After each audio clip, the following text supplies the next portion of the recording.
Hello, everybody. Good afternoon. Welcome to Get Funded Live. So, if you are live, you are joining this session. Welcome. Leave a comment and ensure you tell us where you are joining us from. All right. So, today is our usual weekly show, the Get Funded Live show, where we get to talk about all strategies, tips that can help you to access funding for your organization. So my name is Rukewe Uviechesiwi. Sometimes the name can be a mouthful and people are wondering what is the easy name to call you. So you can call me Ruki. I'm the convener of this group, Grants Attraction Mastery, and I founded Strategic Outcomes Consulting, where I work as the team lead to help non-profits, NGOs, social enterprises build the capacities needed to prepare their organization to access funding. So if you have noticed in the group, I talk a lot about grant readiness, how to get grant ready. You need to get grant ready. That is our positioning. So the work that I do here in the group, in the consulting firm, is to get NGOs grant ready and then access funding in order for them to advance their work. And so yesterday I shared with us the theme, what we're going to be looking at in today's session. And I said we're going to be talking about how to get your first $10,000 grant funding. So this is for you. If you're here, you have a registered nonprofit, even if you're not registered yet, but you've been running activities, you've been implementing activities, providing services and support through your work, through your organization's work, for groups, for communities. You've been doing this with personal funding. So you're self-funded or donations from friends, family members, colleagues. You are yet to access substantial external funding. So this session was specifically designed for you. So grab your notepads. I'm going to be sharing a few strategies with us step by step.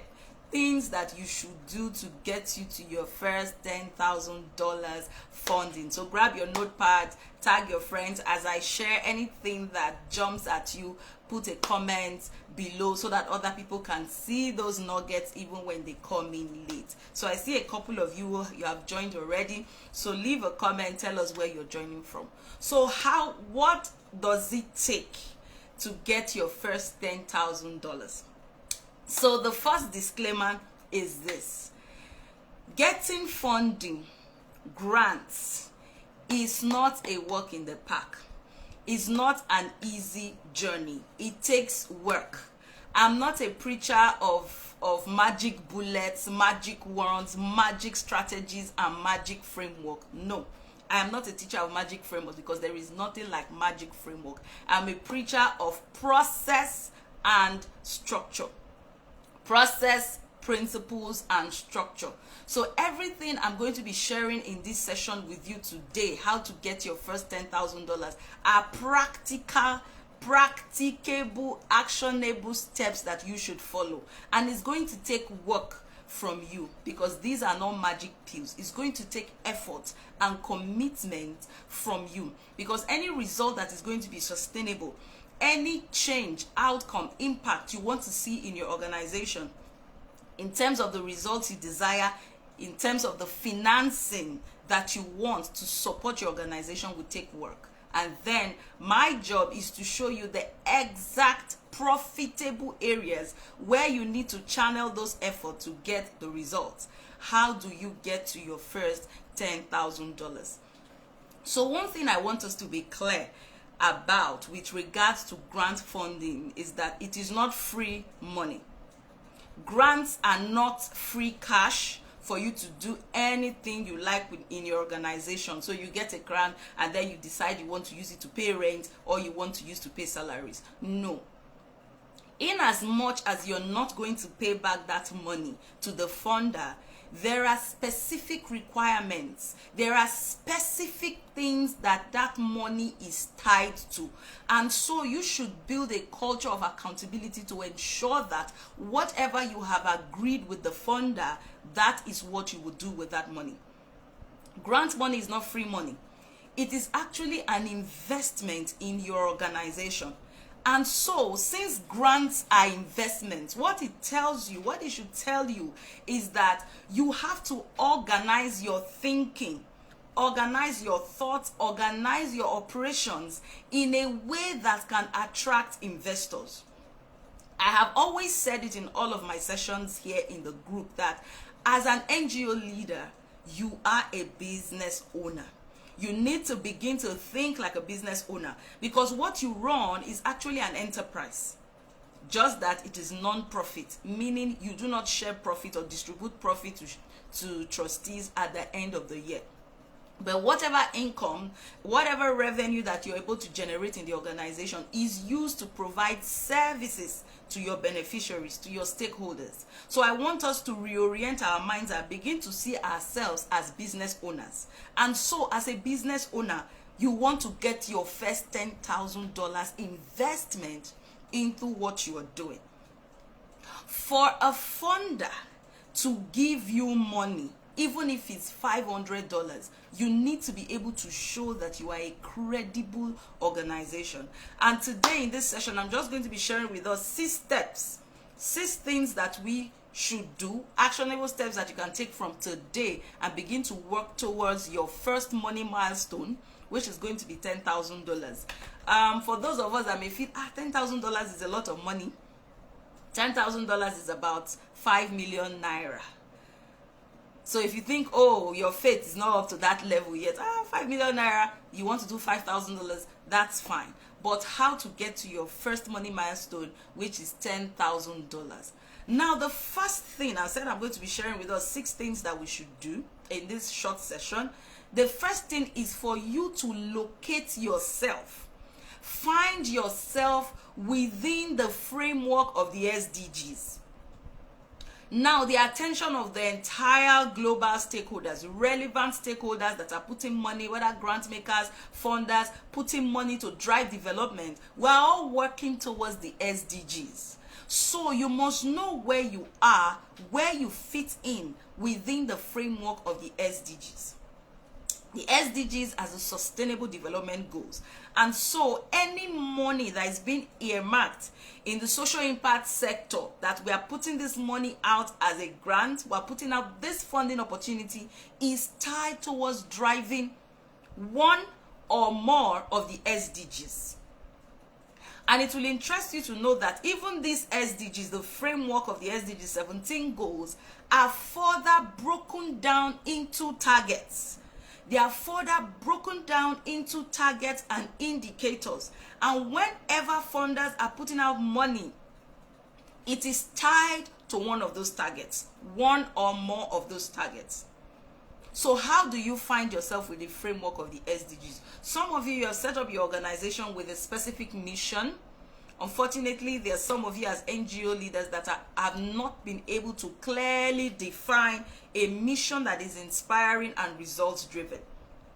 So some of you are already working towards supporting women, vulnerable women like widows, aged women, and all of that. Some of you, like I had an interesting conversation with someone today that works around addressing child molestation, issues of child rape and all of that.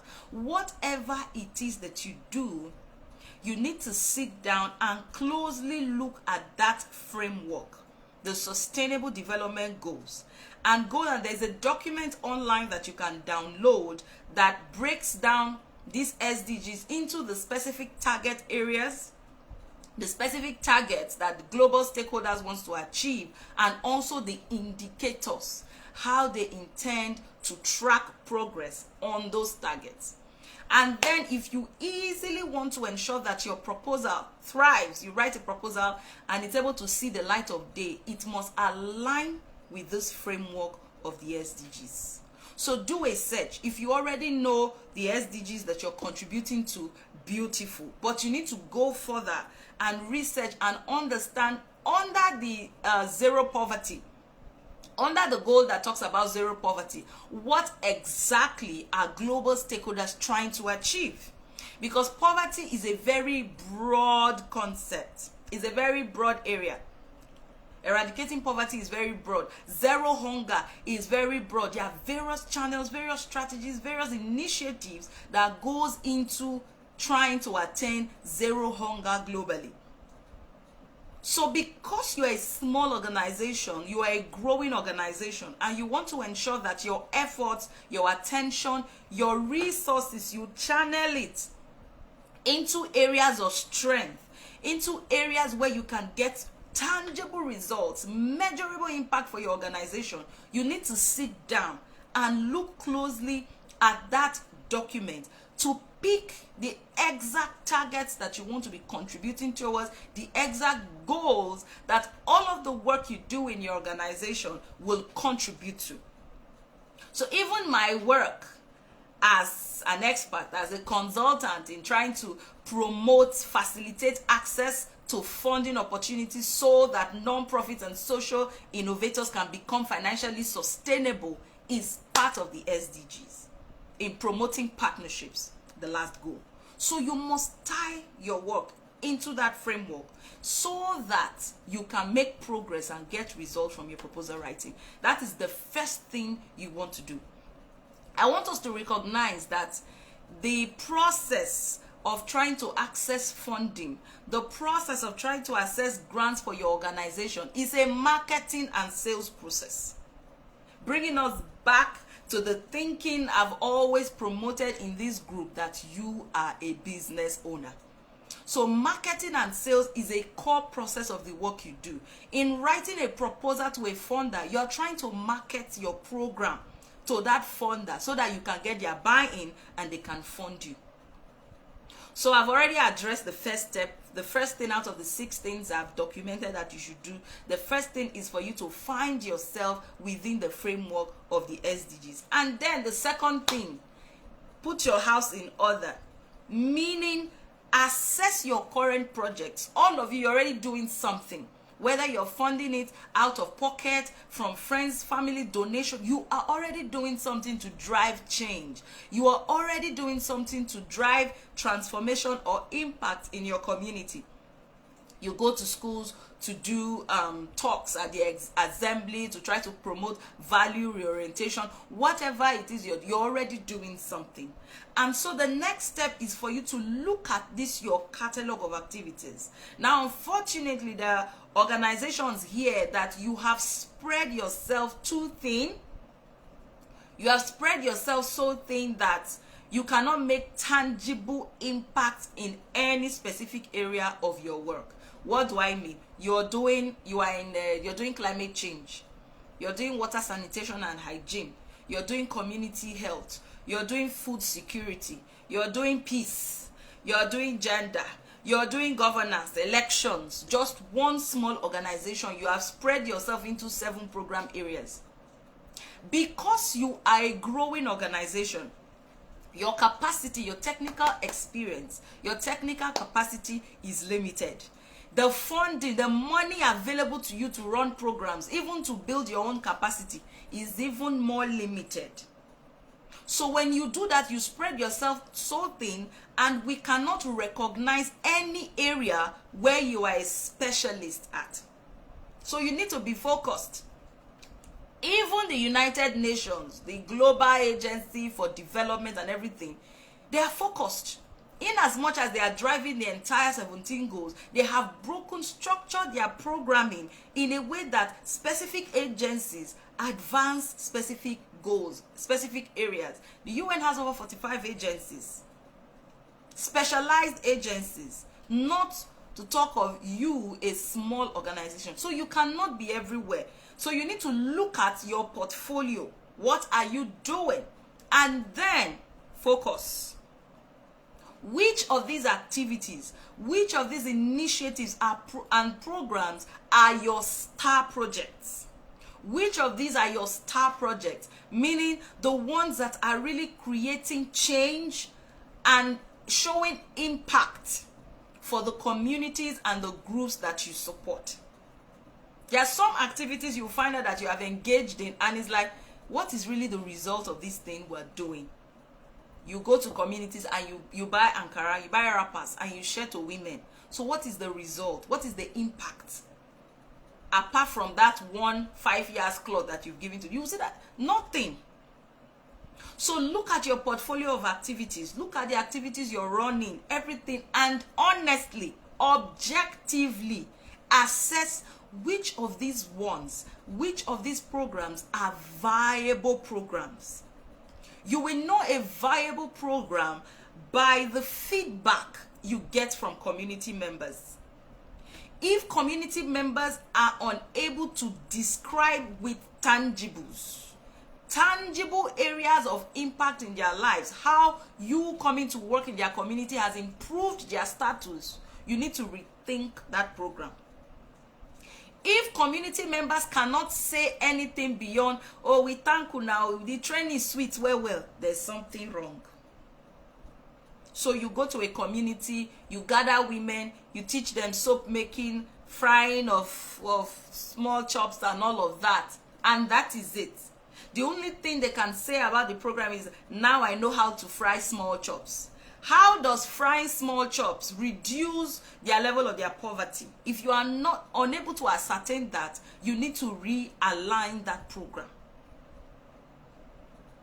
So you will know your star project, your project that is viable, your program that shows sustainability from the kind of results community members are sharing with you.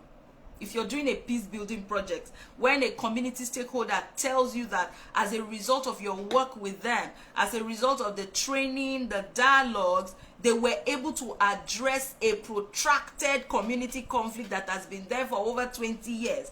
They were able to engage all the parties involved, have a dialogue session, and then they came to an agreement. That is results. And that is what you can sell to a funder to support you. So take the time. I know because we are very passionate people, as social impact leaders, we have biases towards the work we do. We have certain biases and assumptions that, oh yes, we are doing fantastic work. But this is not about that. This is about metrics, numbers, results to track. For those of you that have been with me for a while, for the last 18 months, you will notice a lot of changes. Over the last 18 months, the changes are plenty.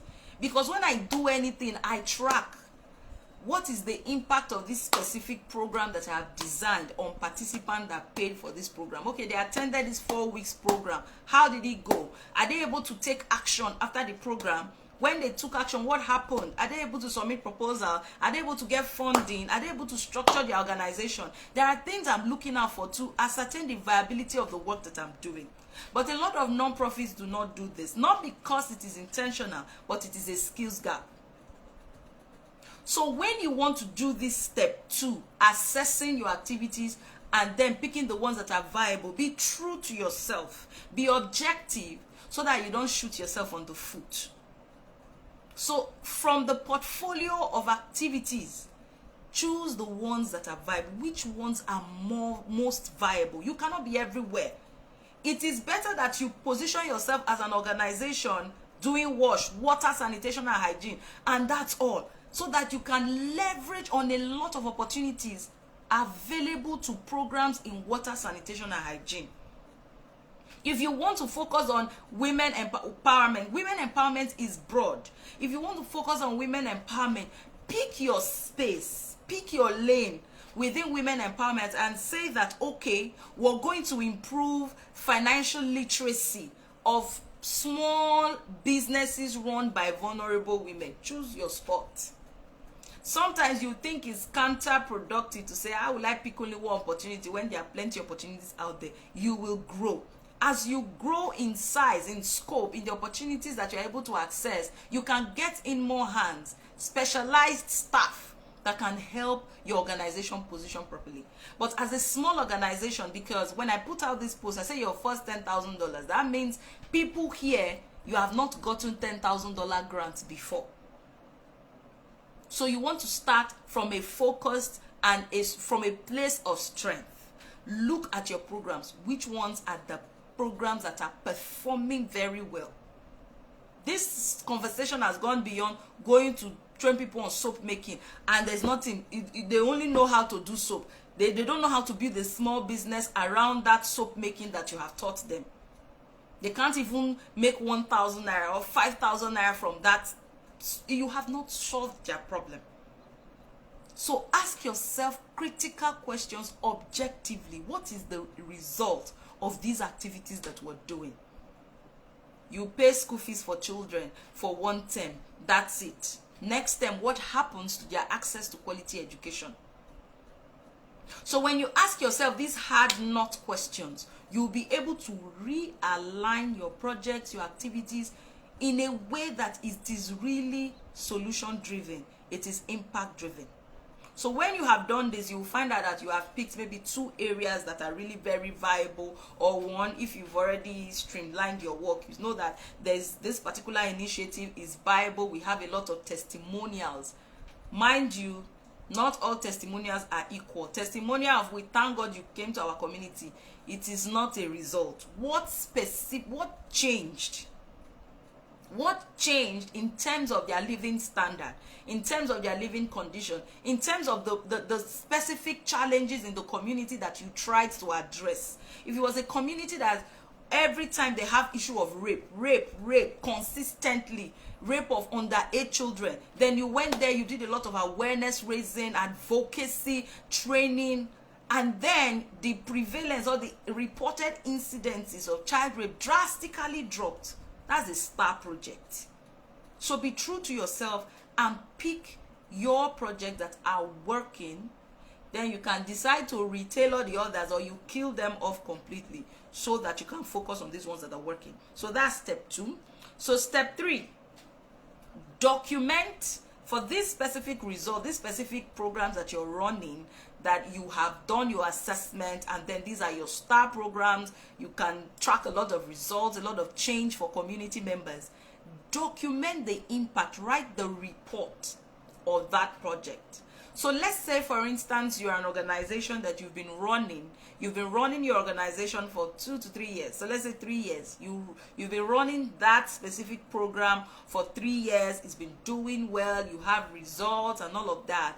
Create a report, even if it's a 4-page document or a 5-page document. Create a synopsis of that project. What should you be tracking? Highlight where did you implement this project.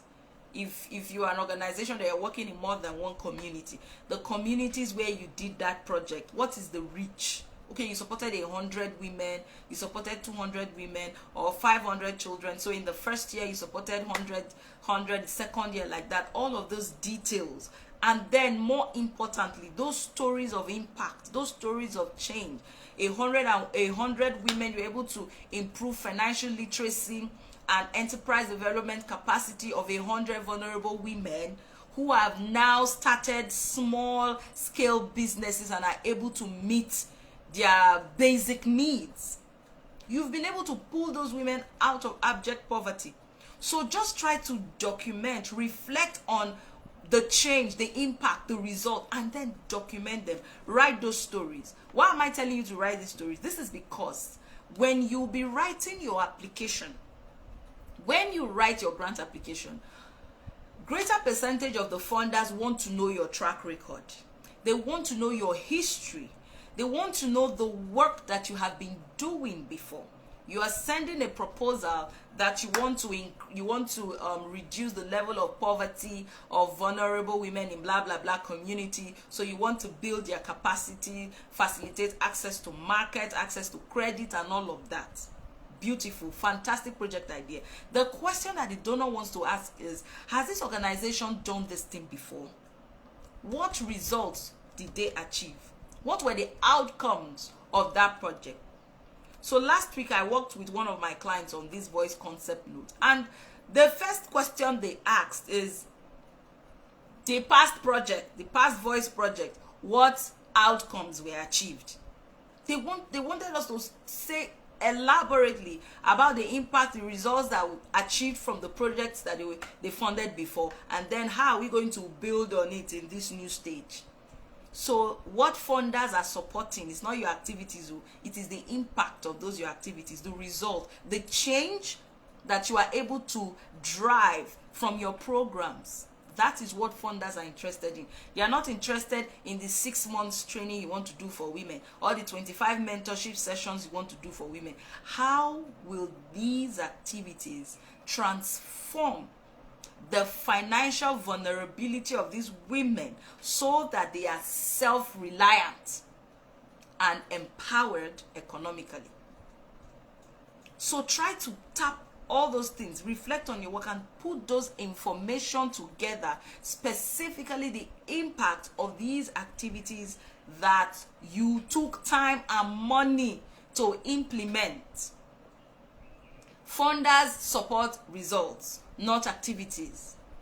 So one of the punchline that you can take from this session, one, is that funders support results. Funders pay for results, not activities. When you can show viable results, practicable ones, not white elephant projects, white elephant methodologies that is not, they know that this one cannot be executed. So have that. The first punchline: funders support results, they pay for results. All right, so we've done these 3 steps. You know your spot within the framework of the SDGs. All right, you've been able to assess your current projects. You know the ones that are star projects that are performing well. Now you have a synopsis. So stage 3, the 3rd step, is about documentation. So you have a physical document that you have put together explaining the work that you have done before, the specific results with which you can say, okay, over the last 3 years we have supported 350 widows. What did you do for them? What did you provide? What is the result, or what changed as a result of these things that you provided, the support and everything that you provided for these women? So one of the very big gaps that I've observed within our social impact sector is that you do a lot of work, beautiful work, but you don't go back to track and document the results and the impact of your work. So you just go to the community, do your activities, and you get out, and you just assume, oh, we changed their lives. So we need to begin to build a culture of accountability where we begin to ask ourselves, what is changing as a result of this work that we are doing? So when you have that small document, it doesn't have to be a 20-page or a 50-page document, just a small document that you can refer to. Because in some cases, you may be asked to upload your annual report, upload the report of a particular project. That was when I did my program with Lagos Business School. They asked us to upload 1 year, I think about 1 year or 6 months activity report, the work we've been doing in the last 6 months. We had to upload it. So documentation is very, very important for you. So this particular project, document. So step 4. Now in this 4th step, this is where you want to find those $10,000 opportunities that you can apply for. Now I was sharing with the January cohort of the Grant Readiness Workshop participants. I was sharing with them when we were wrapping up on day 4. I told them that whatever level you are in your organization, there are opportunities that you are qualified for. I know I preach a lot, I teach a lot about structure, processes and everything. The reason or the thinking behind that is so that you're not limiting yourself to just $2,000 opportunities, $5,000 opportunities. You can grow as an organization. You grow your reach, you grow your scope, you are able to access $100,000. The testimonials I post in this group, the stories I share in this group for my clients who are accessing $10,000 and all of that, $50,000. They are human beings, they are not aliens. They are human beings just like you that have 24 hours a day. But it's just putting the right work in the right place. So what differentiates an organization? You have an organization, 16 years, that is when you registered it. Nothing is happening. You've not been able to access grant. There's no structure in place. Then there's a 2-year-old non-profit that is able to access $200,000. The difference is in the readiness. This structure and processes I'm talking about. So it is really very essential. So whatever stage you are 1 year old, the only thing you have is CAC.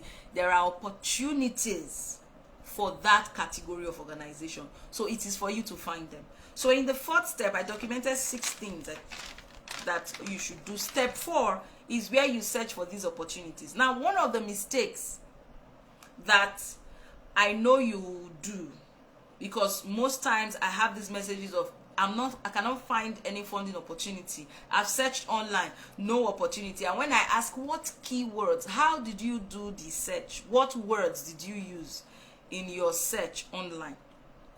And then I see things like funding for NGOs, grants for NGOs. You will not see anything with those kind of keywords.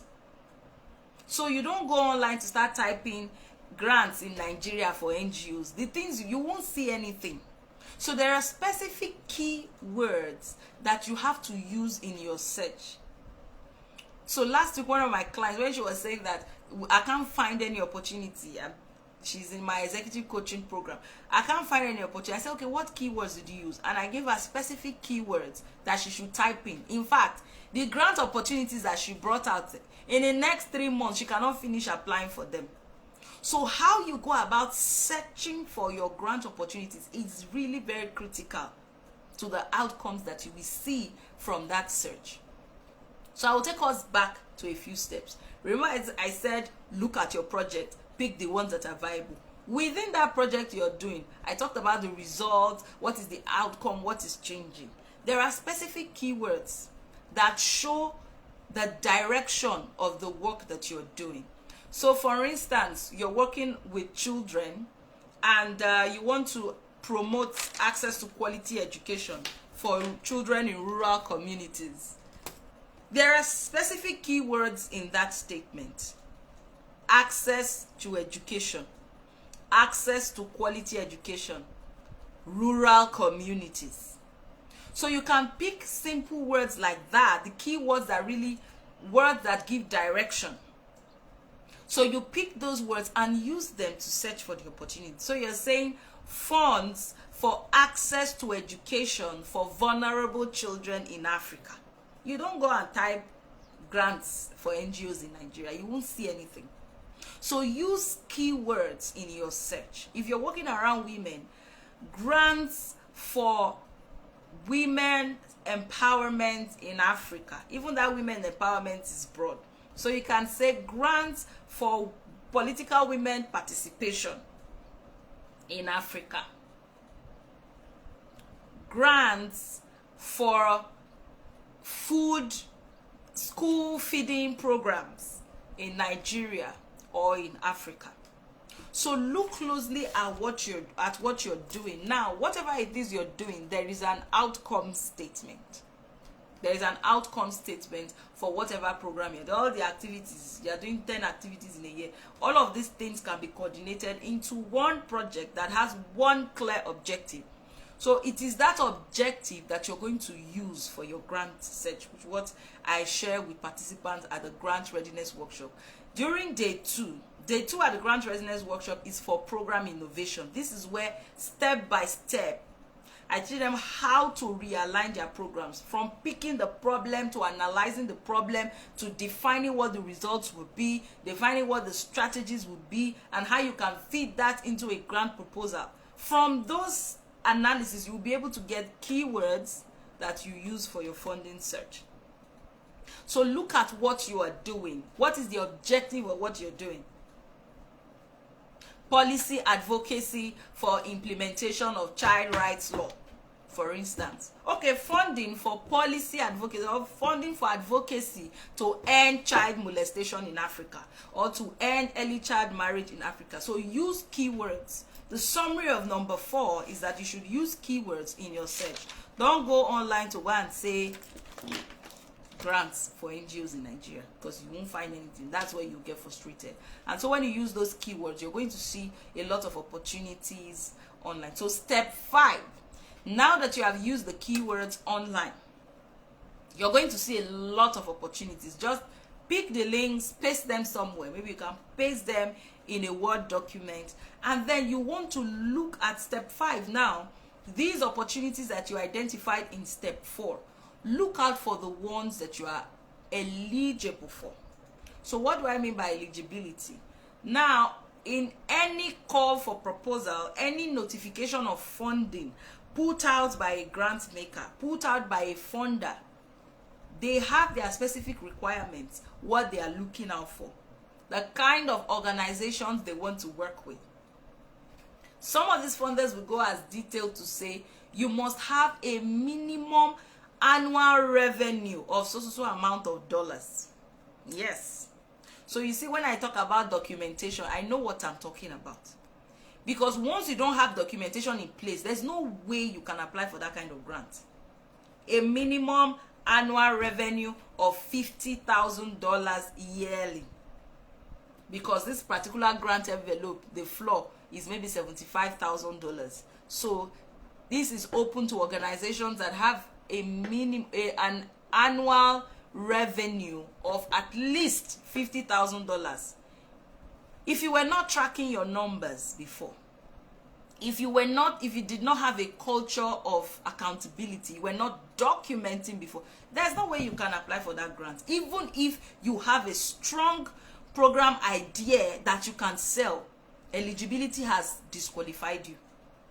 All right, so it is very essential for you to attain your eligibility status, which is what we do on the third day.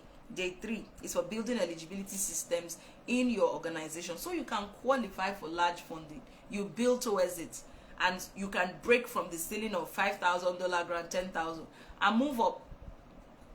There are organizations, the two opportunities, the two feedback testimonials that I shared from last week to this week were $100K each. Okay, so within this list, look out for the ones that you are eligible for.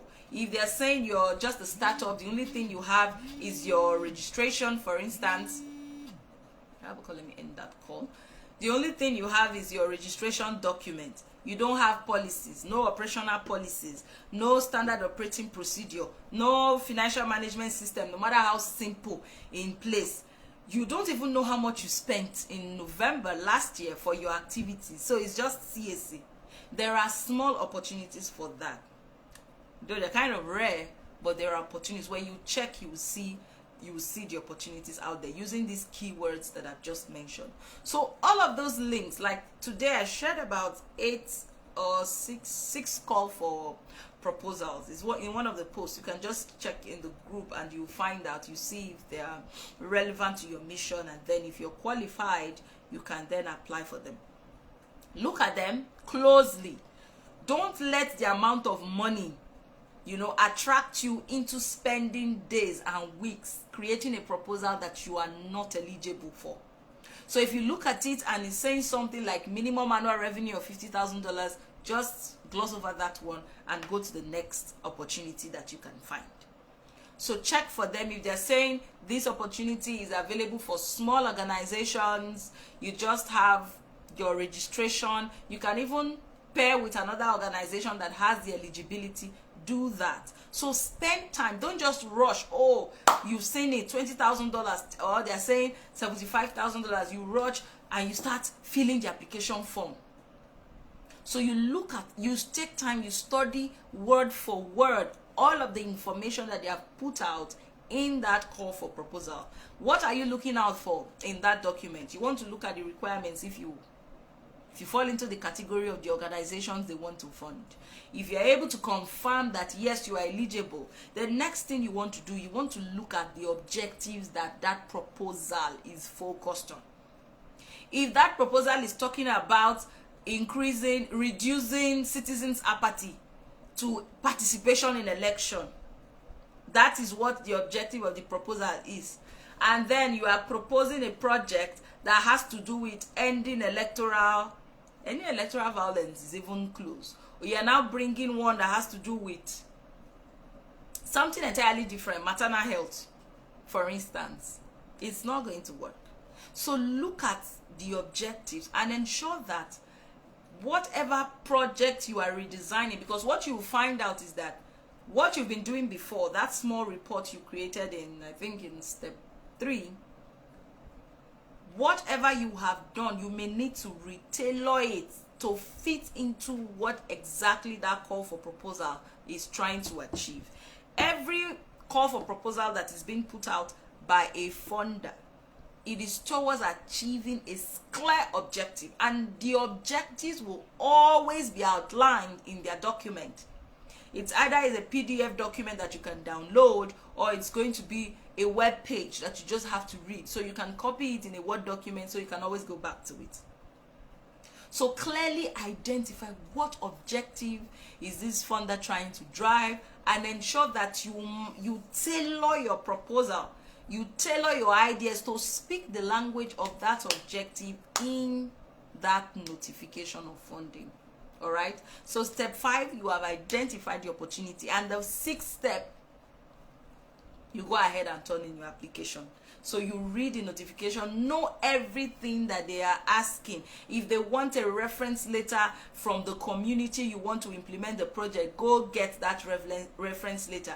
If they want a letter from partners you have worked with before, let's say you had small funding support from one corporate organization, go and get the reference letter. They want CVs of the team members that are going to work on this project. They want their pay slip of the last month. Put everything that the funder wants to see. They want to see your corporate profile. They need a strategic plan, whatever it is. Ensure that you put all those things in place. If, for example, you don't have all those documents, it just means that particular one you are not eligible for it. So you keep searching till you see the ones that the existing structure you're operating with, it's eligible for. So these are the 6 things that you can do, the 6 things you should do to bring you to your first $10,000.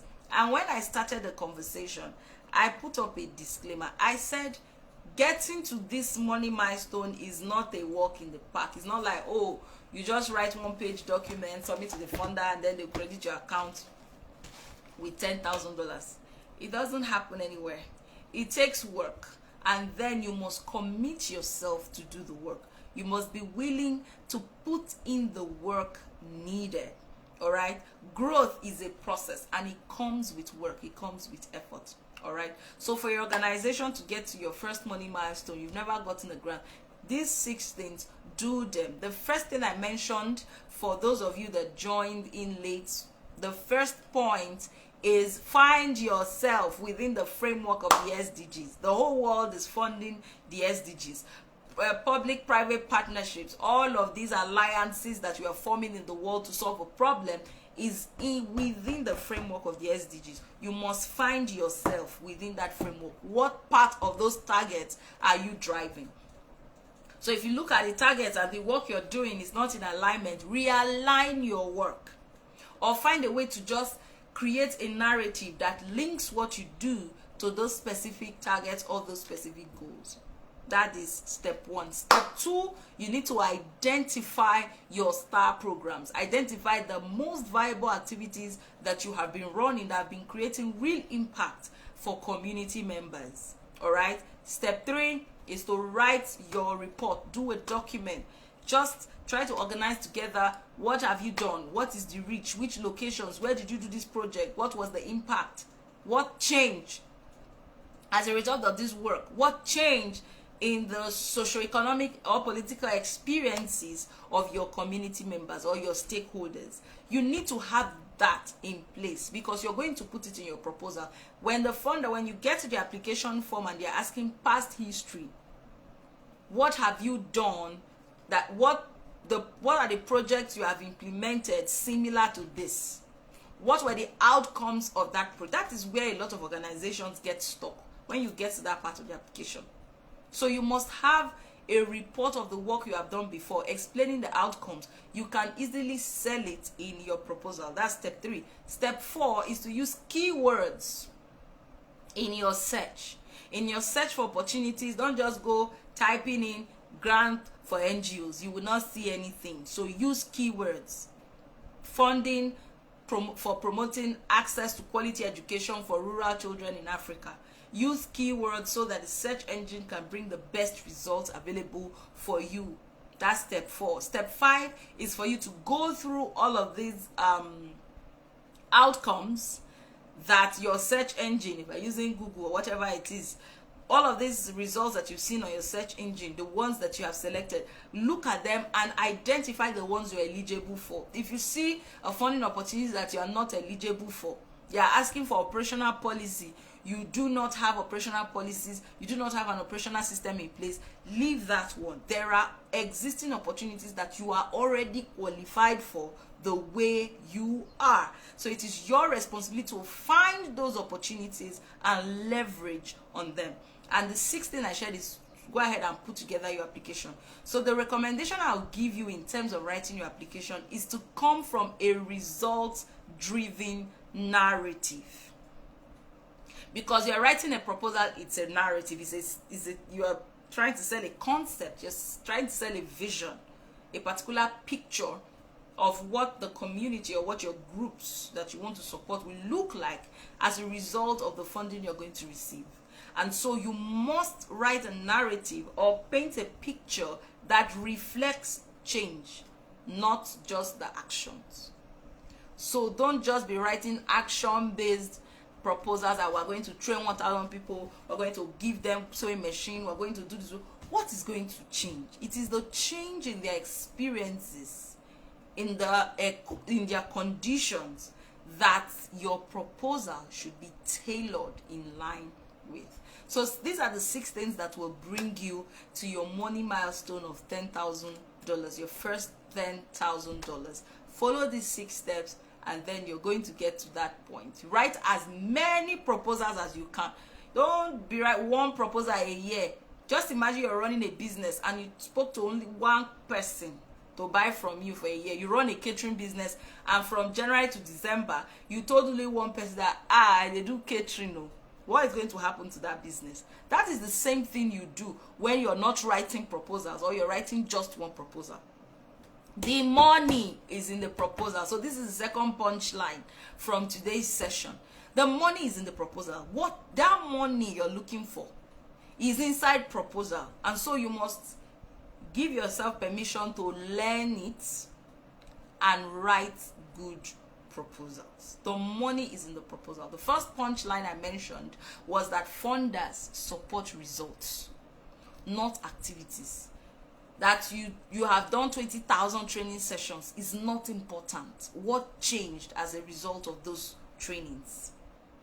So if, for instance, you are trying to make a decision if you want to get into my coaching program or if you want to sign up for the grant readiness workshop, you're going to ask yourself like, okay, what is the success rate? I get that a lot. Only this week, how many people has asked me, what is your success rate? Someone was from one of these western states, works closely with the state governor, and they want to build the capacity of NGOs. I'm like, madam, what is your success rate? I didn't need to talk too much. I just sent them the screenshots of all the testimonials, everything, and push. That was all they needed to make a decision. So that is what people buy. Results. That is what funders buy. What happened? What changed as a result of your work? Now, they are so very deliberate about it now that they go as far as in your application, they will ask you, what solutions are you proposing? What will change specifically as a result of this? So you must know the outcomes that your work is contributing to. So I wish you guys all the best in executing this. That you attended this live session is not important. It is what you do with these 6 tips that I have shared from today, executing all, that will change the experiences you have in terms of funding and financing for your work. The money is in the proposal. Even if you're friends with the country director of Christian Aid, country director of Action Aid, country director of all the aid giving money, you are their sister, you are their in-law, that conversation will end with send us a proposal. And that is where a lot of people get stuck. The conversation will end with send us a proposal. Hello, Dami. Thank you for joining the session. Good to see you. So the money is in the proposal, and then funders support results. So define the results that you want to drive and use that in creating your proposal. Proposal writing. If you can write letter, if you can write application letter, 1-page letter, you can communicate well, you can speak well, you can write clear English. See, you can write a proposal. Nobody was born with any specific skill, with any specific experience. Everything that we are, everything that we're able to do now, we gathered them over the years. Anything can be learned. If I want to fly a plane today, I can do it.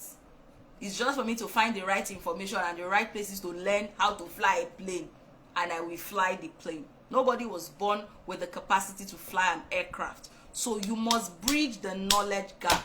You must bridge the skills gap. What is it that you need to do? What specific skills and capacities? So now you know what you need to do. If there is any place there's a gap, go and bridge the gap with both free resources and paid resources. If you're in this group, you know there are hundreds of videos that have streamed into this group over the last 1 year. And there are paid programs that can get you the results quick if you have the budget for it. So I'm not pressurizing anybody to take on the programs. It depends on what you want. It's entirely your decision. So the 4 days grant readiness workshop, I've been talking about it for a while. I started this year to open it up every month, so that as people join the group, as we get new members, because we're growing, we have people joining the group every day, they can have the opportunity to access the opportunity. They have the opportunity to access learning, access the information and the support that they need to reorganize their NGOs, to see that it is grant ready, and then they can write sound proposals to access funding opportunities. So if you want to get your organization ready, you want to take your organization seriously this year, not just hobby, you just go to one school and do one thing. You want to be really serious with your organization. My recommendation is for you to start with the grant readiness workshop. And the workshop, I designed it in a way that it is practicable, step by step. You can see feedback for some of the participants from the January class. One of them shared in specific terms, I know the next thing I want to do. If I want to design a document, an XOP, I know what to do from step 1 to step 5. Everything I know what to do. So it's designed in an action-based structure. You know exactly what to do to write a proposal. You know exactly what to do to design a grant-worthy project. You know how to realign your board, volunteers, team to ensure that it brings your position from a place of strength in your organization. You know how to create your policy frameworks. You know how to create standard operating procedures, and all of the templates would also be given to participants. And the bonus, the detailed grant proposal writing toolkit, would also be given for free to people who signed up early bird. So it's 4 days. It's from February 15th. February 15th to 18th is when the class for February will hold, 10 a.m. to 12 noon every day. And $99 for enrollment, which is about $49,500. But I always open up an early bird opportunity. So early bird, 50% off. You only get to pay half the price, which is $24,500. We have about 8 spaces taken so far, because the idea is to get to 20 and close it. So we have 8 spaces taken. We still have 2 weeks. 8 seats are gone already.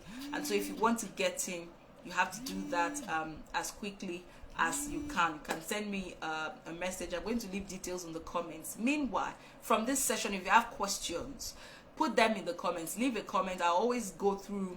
It's like I'm living inside the group.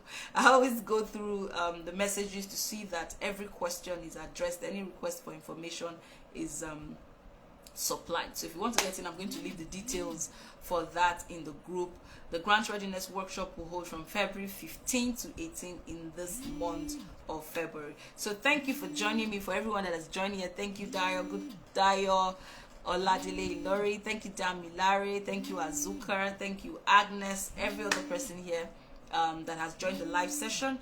If you're watching the replay, just assume that as if it's a live session. Put your questions and everything in the group, and it will be responded to. So thank you, thank you, thank you. There are 6 steps that I shared in this training session this afternoon. So ensure that you're taking a step forward towards accessing opportunities for your organization. You are a social innovator. Communities are waiting for your solution. The solutions you have, communities are waiting for you. And there are funding opportunities available for you to drive the solution. So your ability or inability to access these opportunities is tied to your readiness. It's tied to your capacity. So if there's a capacity gap, bridge the capacity gap. If there is a readiness gap, Bridge it. No organization will, nothing, you just set up an organization, one day everything is ready. No. Leaders put one stone on top of the other, on top of the other to build their castles. So that is my charge for you. Thank you for joining me. Have a wonderful weekend. Bye-bye.